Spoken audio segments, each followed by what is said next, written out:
ಸಚಿವ ಬಿ ನಾಗೇಂದ್ರ ರಾಜೀನಾಮೆಗೆ ಆಗ್ರಹಿಸಿ ವಿಪಕ್ಷ ನಾಯಕರು ಪ್ರತಿಭಟನೆ ಮಾಡೋದಕ್ಕೆ ಮುಂದಾಗ್ತಿದ್ದಾರೆ. ಶಾಸಕರ ಭವನದಲ್ಲಿರೋ ಮಹರ್ಷಿ ವಾಲ್ಮೀಕಿ ಪ್ರತಿಮೆಯ ಎದುರು ಪ್ರೊಟೆಸ್ಟ್ ಮಾಡೋದಕ್ಕೆ ಮುಂದಾಗ್ತಿದ್ದಾರೆ. ಕಪ್ಪು ಟಿ ಶರ್ಟ್ ಅನ್ನ ಧರಿಸಿ ಆರ್ ಅಶೋಕ್ ನೇತೃತ್ವದಲ್ಲಿ ಬಿಜೆಪಿ ನಾಯಕರು ಪ್ರತಿಭಟನೆ ಮಾಡೋದಕ್ಕೆ ಮುಂದಾಗ್ತಿರೋದು. ಅಧಿವೇಶನ ನಡೀತಾ ಇದೆ. ಅಧಿವೇಶನದ ಒಳಗೂ ಅಥವಾ ಸದನದ ಒಳಗೂ ಹೊರಗೂ ಕಪ್ಪು ಬಟ್ಟೆಯನ್ನ ಧರಿಸಿಕೊಂಡು ಪ್ರತಿಭಟನೆ ಮಾಡೋದಕ್ಕೆ ಮುಂದಾಗ್ತಿರೋದು. ಇನ್ನು ಪ್ರತಿಭಟನೆಯ ಬಳಿಕ ವಿಧಾನಸೌಧಕ್ಕೆ ವಿಪಕ್ಷ ನಾಯಕರು ನುಗ್ಗಿದ್ದಾರೆ. ಕಪ್ಪು ಟಿ ಶರ್ಟ್ ಧರಿಸಿಯೇ ವಿಧಾನಸೌಧಕ್ಕೆ ಬಂದ ನಾಯಕರು ದಲಿತರ ಹಣ ಎಲ್ಲೋಯ್ತು, ರಾಹುಲ್ ಗಾಂಧಿ ಮನೆಗೋಯ್ತು ಅಂತ ವ್ಯಂಗ್ಯ ಘೋಷ ವಾಕ್ಯಗಳನ್ನ ಕೂಗ್ತಿದ್ದಾರೆ. ಕಾಂಗ್ರೆಸ್ ನಾಯಕರ ವಿರುದ್ಧ ಬಿಜೆಪಿ ಹಾಗೆ ಜೆಡಿಎಸ್ ಆಕ್ರೋಶವನ್ನ ಹೊರಹಾಕ್ತಿದ್ದಾರೆ. ಕರ್ನಾಟಕದಲ್ಲಿರುವಂತಹ ದಲಿತರಿಗೆ ಸೇರಬೇಕಾಗಿದ್ದಂತ 189 ಕೋಟಿ ಹಣವನ್ನ ಕಳೆದ 3-4 ವರ್ಷದಿಂದನೂ ಕೂಡ ಹಣವನ್ನು ದಲಿತರಿಗೆ ಕೊಡದೆ ದಲಿತರಿಗೆ ಅನ್ಯಾಯ ಮಾಡ್ತಾ ಇದ್ದಾರೆ. ನಾವು ಹೋರಾಟ ಮಾಡ್ತಾ ಇರೋದು ನ್ಯಾಯಯುತ ಹೋರಾಟ, ಭಾಳ ಜೀನಿಯನ್ ಹೋರಾಟ. ನಮ್ಮ ಡಿಮಾಂಡು ಭಾಳ ವೆರಿ ಸಿಂಪಲ್. ಯಾರು ದಲಿತರ ಹಣವ ಸೇರಬೇಕಾಯಿತು ಅವರ ಕುಟುಂಬಗಳಿಗೆ, ಅವ್ರ ಮನೆ ಕಟ್ಟೋಕ್ಕೆ, ಎಜುಕೇಷನ್ ಲೋನ್ ಕೊಡೋಕ್ಕೆ, ಅವರ ಪೆಟ್ಟಿ ಅಂಗಡಿ ಇಡೋಕ್ಕೆ ಕೊಡಬೇಕಾಗಿತ್ತು, ಅಂಥವ್ರ ಜೀವನವನ್ನು ಹಾಳು ಮಾಡಿದ್ದೀರಾ ನೀವು. ಲಕ್ಷಾಂತರ ಜನರ ಬದುಕನ್ನು ಹಾಳು ಮಾಡಿಬಿಟ್ಟಿದ್ದೀರಾ. ಪಾಪ ಅವ್ರಿಗೆ ಲೋನ್ ಸಿಕ್ಕಿದ್ರೆ ಯಾವುದೋ ಪೆಟ್ಟಿ ಅಂಗಡಿ ಹಾಕ್ಕೊಳ್ತಾ ಇದ್ರು, ತರಕಾರಿ ಅಂಗಡಿ ಹಾಕ್ತಾಯಿದ್ರು. ಯಾರಿಗೂ ಎಜುಕೇಷನ್ ಲೋನ್ ಸಿಕ್ಕಿದ್ರೆ ದಲಿತರ ಮಕ್ಕಳು ಡಾಕ್ಟ್ರ್ ಆಗ್ತಾಯಿದ್ರು, ಇಂಜಿನಿಯರ್ ಆಗ್ತಾಯಿದ್ರು. ಹಣನೆಲ್ಲ ತಿಂದಾಕಿದ್ದೀರಾ. ಅವ್ರಿಗೆ ಮೋಸ ಮಾಡಿಬಿಟ್ಟು ಇವತ್ತು ನಿಮ್ಮ ಮೇಲೆ CBI ಚಾರ್ಜ್ ಶೀಟ್ ಇದೆ, 3 ಚಾರ್ಜ್ ಶೀಟ್ ಇದೆ, 3ರಲ್ಲೂ ನೀವೇ ಅಪರಾಧಿ. ED ಚಾರ್ಜ್ ಶೀಟ್ ಇದೆ, ಅದರಲ್ಲೂ ನೀವೇ ಅಪರಾಧಿ. ಲೋಕಾಯುಕ್ತದಲ್ಲಿ ಟೋಟಲ್ 31 ಕೇಸ್ ಇದೆ.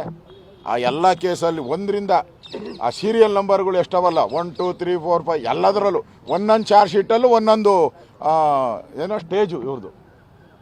A1 A2 A3 A4 A5 ಹಿಂಗೆಲ್ಲ ಒಂದೊಂದು ಚಾರ್ಜ್ ಶೀಟಲ್ಲೂ ಒಂದೊಂದು ರ್ಯಾಂಕ್ಗಳನ್ನು ಕೊಟ್ಟಿದ್ದಾರೆ. ಎಲ್ಲ ಮೆಡಲ್ಲು. ಈ ದೇಶದ ಏನೇನು ತನಿಖಾ ಸಂಸ್ಥೆಗಳಿದೆ, ಕರ್ನಾಟಕದಲ್ಲಿ ಏನೇನು ಸಂಸ್ಥೆಗಳಿದೆ, ಎಲ್ಲರೂ ಒಂದೊಂದು ಮೆಡಲ್ಗಳನ್ನು ಕೊಟ್ಟಿದ್ದಾರೆ. ದಾಖಲೆ ಕೊಟ್ಟಿದ್ದೀನಲ್ಲ, ನಾನು ದಾಖಲೆ ಬಿಡುಗಡೆ ಮಾಡಿದ್ದೀನಿ. ನೆನ್ನೆನೂ ಕೂಡ ದಾಖಲೆ ಇದ್ರದ್ದು ಕೇಸ್ಗಳ ದಾಖಲೆಯನ್ನು ಬಿಡುಗಡೆ ಮಾಡಿದ್ದೀನಿ. ನಾನು ನಿಮ್ಗೆ ಕೊಡ್ತೀನಿ. ಈಗ ಡೆತ್ ನೋಟಲ್ಲಿ ನೋಡಿ, ಇಲ್ಲಿ ಡೆತ್ ನೋಟ್ ಇದು. ಚಂದ್ರಶೇಖರ್, ದಿವಂಗತ ಚಂದ್ರಶೇಖರ್ ತನ್ನ ಪ್ರಾಣವನ್ನು ಕಳ್ಕೊಂಬಾರ್ದಾಯ್ತು. ಅವರು ಕಳ್ಕೊಂಡು 187 ಕೋಟಿ ರೂಪಾಯಿ ಸರ್ಕಾರಿ ಹಣ ಉಳಿಸಿದ್ದಾರೆ. ಪುಣ್ಯಾತ್ಮ. ಇವನ ಆತ್ಮಕ್ಕೆ ಶಾಂತಿ ಸಿಗಲಿ, ದೇವರು ಇವ್ರ ಕುಟುಂಬಕ್ಕೆ ಒಳ್ಳೇದು ಮಾಡಲಿ.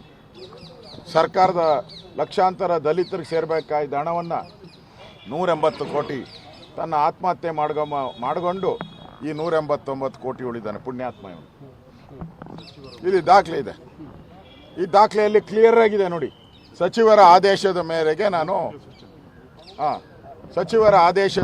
ನಾನು ಟ್ರಾನ್ಸ್ಫರ್ ಮಾಡಿದ್ದೀನಿ ಅಂಥೇಳಿ ಸ್ಪಷ್ಟವಾಗಿ ಅವನು ಡೆತ್ ನೋಟ್ ಅಂದರೆ ಅದಕ್ಕಿಂತ ಬೇರೆ ಯಾವುದೇ ಸಾಕ್ಷಿ ಇಲ್ಲ. ಯಾವುದೇ ಕೋರ್ಟಲ್ಲೂ ಜನಗಳ ಮುಂದೆನೂ ಕೂಡ ಡೆತ್ ನೋಟ್ ಇದು ಡೆತ್ ನೋಟ್ ಅವ್ರದ್ದು ಬರೆದಿದ್ದಾರೆ.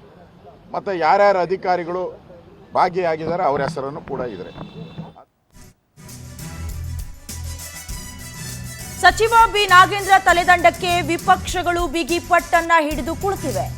ಕಪ್ಪು ಟಿ ಶರ್ಟ್ ಧರಿಸಿಯೇ ಸದನಕ್ಕೆ ಬಿಜೆಪಿ ಜೆಡಿಎಸ್ ಶಾಸಕರು ಎಂಟ್ರಿ ಕೊಟ್ಟಿದ್ದಾರೆ.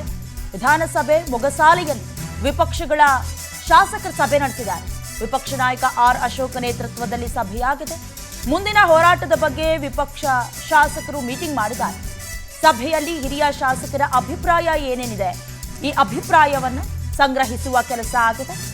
ಕರ್ನಾಟಕ ಮಹರ್ಷಿ ವಾಲ್ಮೀಕಿ ಪರಿಶಿಷ್ಟ ಪಂಗಡಗಳ ಅಭಿವೃದ್ಧಿ ನಿಗಮದ ಬಹುಕೋಟಿ ಹಗರಣಕ್ಕೆ ಸಂಬಂಧಪಟ್ಟ ಹಾಗೆ ರಾಜ್ಯ ರಾಜಕೀಯದಲ್ಲಿ ಸದ್ಯ ಸಂಚಲನ ಮೂಡಿಸ್ತಾ ಇದ್ದು, ಕಪ್ಪು ಬಟ್ಟೆಯನ್ನು ಧರಿಸೋದ್ರ ಮೂಲಕ ಪ್ರತಿಭಟನೆಗೆ ಮುಂದಾಗಿದೆ ಮೈತ್ರಿ ಪಕ್ಷದ ನಾಯಕರು. ಇಷ್ಟಪಡ್ತಾನೆ. ವಾಲ್ಮೀಕಿ ಅಭಿವೃದ್ಧಿ ನಿಗಮದ ಹಣವನ್ನ ಲೂಟಿ ಮಾಡಬೇಕಾದ್ರೆ ದಲಿತರು ನೆನಪಾಗ್ಲಿಲ್ವಾ ನಾಗೇಂದ್ರ ಅವರೇ? ವಾಲ್ಮೀಕಿ ಅಭಿವೃದ್ಧಿ ಹಣವನ್ನ ಲೂಟಿ ಮಾಡಬೇಕಾದ್ರೆ ರಾಹುಲ್ ಗಾಂಧಿ ಅವ್ರಿಗೆ, KC ವೇಣುಗೋಪಾಲ್ ಅವ್ರಿಗೆ, DK ಶಿವಕುಮಾರ್ ಅವ್ರಿಗೆ ದಲಿತರ ಹಣ ಅಂತೇಳಿ ನೆನಪಾಗ್ಲಿಲ್ವಾ? ಇವತ್ತು ದಲಿತರ ಮೇಲೆ ಅಂತೇಳಿ ನಾವು ಟಾರ್ಗೆಟ್ ಮಾಡ್ತಿದ್ವಿ ಅಂತ ನಮ್ಮ ಮೇಲೆ ಆರೋಪ ಮಾಡ್ತಿರಲ್ಲ. ನಿಮ್ಗೇನಾದ್ರೂ ನಾಚಿಕೆ ಮಾನ ಮರ್ಯಾದೆ ಕಾಂಗ್ರೆಸ್ ಸರ್ಕಾರಕ್ಕೇನಾದ್ರು ಇದ್ರೆ ಈ ಸಬಬನ್ನ ಕೊಡುವುದನ್ನ ಬಿಟ್ಟು ದಲಿತರ ಅಭಿವೃದ್ಧಿಗೆ ಮೀಸಲಿಡತಕ್ಕಂತ ಹಣವನ್ನ ಲೂಟಿ ಹೊಡೆದಿರುವಂತಹ ನಾಗೇಂದ್ರ ಅವ್ರನ್ನ ಸಚಿವ ಸಂಪುಟದಿಂದ ಕೈ ಬಿಡಬೇಕು. ಮಾನ್ಯ ಮುಖ್ಯಮಂತ್ರಿ ಕೇಳಲಿಕ್ಕೆ ಇಷ್ಟಪಡ್ತೇನೆ. ಇವತ್ತು ಸಿದ್ದರಾಮಯ್ಯನವರು ಕೂಡ ಮಾತನಾಡಬೇಕು. ಮಾಜಿ ಮುಖ್ಯಮಂತ್ರಿಗಳು ಯಾಕೆ ಹಿಂದಿನ ಮುಖ್ಯಮಂತ್ರಿಗಳು ಸಿದ್ದರಾಮಯ್ಯನವರು ನಾಗೇಂದ್ರ ಅವ್ರನ್ನ ಸಚಿವ ಸಂಪುಟದಿಂದ ಡ್ರಾಪ್ ಮಾಡಿದ್ರು?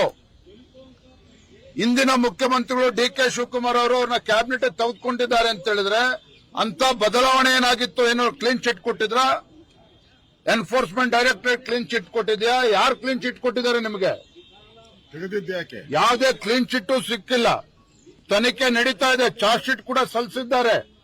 ಇವತ್ತು ನಾಗೇಂದ್ರ ಅವರನ್ನ ಒಬ್ಬ ಭ್ರಷ್ಟನನ್ನ ಮತ್ತೆ ಸಚಿವ ಸಂಪುಟಕ್ಕೆ ಸೇರಿಸಿಕೊಂಡು ರಾಜ್ಯದಲ್ಲಿನ ದಲಿತ ಸಮುದಾಯಕ್ಕೆ ಮೋಸ ಮಾಡಿದ್ದೀರಿ, ವಂಚನೆ ಮಾಡಿದ್ದೀರಿ ಅಂತ ಹೇಳಿ ಈ ಸಂದರ್ಭ ಹೇಳಲಿಕ್ಕೆ ಇಷ್ಟಪಡ್ತೇನೆ. ಈಗಲೂ ಹೇಳ್ತೇನೆ, ಮಾನ್ಯ ಮುಖ್ಯಮಂತ್ರಿಗಳೇ, ನಿಮ್ಗೇನಾದ್ರೂ ರಾಜ್ಯದ ಜ್ವಲಂತ ಸಮಸ್ಯೆಗಳ ಬಗ್ಗೆ ಚರ್ಚೆ ಆಗಬೇಕು ಅಂತ ಹೇಳಿದ್ರೆ, ರೈತರ ವಿಚಾರ ಆಗಲಿ, ಬರ, ವಿದ್ಯಾರ್ಥಿಗಳ ವಿಚಾರ ಇವೆಲ್ಲವೂ ಕೂಡ ಚರ್ಚೆ ಆಗಬೇಕು ಅಂತ ಹೇಳಿದ್ರೆ, ಇವತ್ತು ನೀವು ಮನ್ಸು ಮಾಡಿದ್ರೆ 24 ಗಂಟೆಯಲ್ಲಿ ಸಚಿವನನ್ನ ಕ್ಯಾಬಿನೆಟ್ ಅಂತ ಕೈ ಬಿಡಬಹುದು ನಾಗೇಂದ್ರ ಅವ್ರನ್ನ.